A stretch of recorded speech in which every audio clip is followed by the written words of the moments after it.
Et une chose aussi à retenir, mes honorables frères et sœurs, c'est que quand Dieu te prive, en fait, il te donne.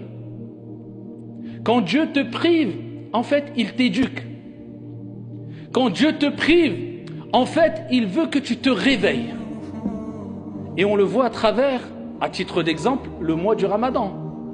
Allah subhanahu wa ta'ala nous prive de boire et de manger, afin qu'on se rende compte de ce grand bienfait qui est le fait de boire et de manger, même de l'eau ou des dattes.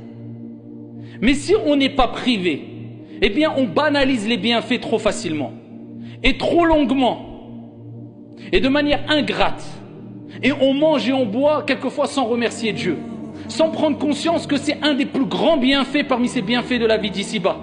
On a même du mal à dire Alhamdulillah quand on finit de manger, louange à Dieu. Bismillah au nom de Dieu quand on commence à manger. Pourquoi? La banalisation des bienfaits. Et ça c'est un grand mal qui nous touche toutes et tous, quand on banalise les choses. En fait, quelquefois, ou quelque part on peut dire qu'on est un peu pourri gâté. Vous avez vu un enfant, quand on le rend pourri gâté, tout ce qu'il veut, il donne plus d'importance à ses jeux, aux cadeaux qu'on lui donne, à peine il dit merci. On est un peu pourri gâté, nous. Comme on a des bienfaits tous les jours, la vue, la santé, la sécurité, le logement, le chauffage, l'eau, la nourriture. Peu d'entre nous remercient Allah comme il se doit. C'est pour cela qu'Allah Azza wa Jalla a dit وَقَلِيلٌ مِّنْ عِبَادِيَ الشَّكُورِ. Et peu de mes serviteurs seront reconnaissants.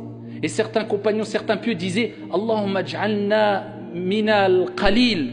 Oh Allah, fais de nous des gens qui font partie du peu, de la petite quantité. Parce que Dieu a dit peu vont être reconnaissants vis-à-vis d'Allah.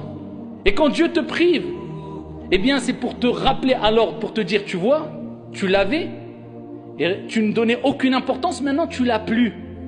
Maintenant tu vas retrouver ce que tu avais perdu. Eh bien, donne de l'importance à ce que tu avais. Ce que tu as perdu et ce que tu as retrouvé. Eh bien, pareil pour le jeûne. La journée, le fait d'être privé de boire et de manger, eh bien, le soir, on se rend compte du grand bienfait de la nourriture, ne serait-ce que de l'eau.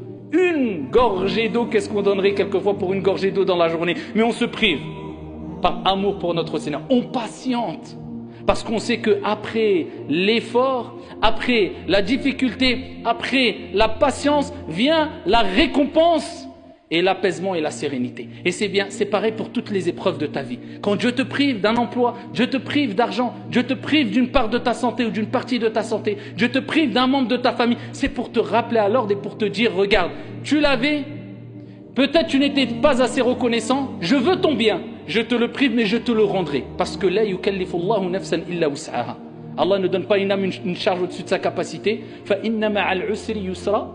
Après la difficulté vient la facilité, avec la difficulté vient la facilité.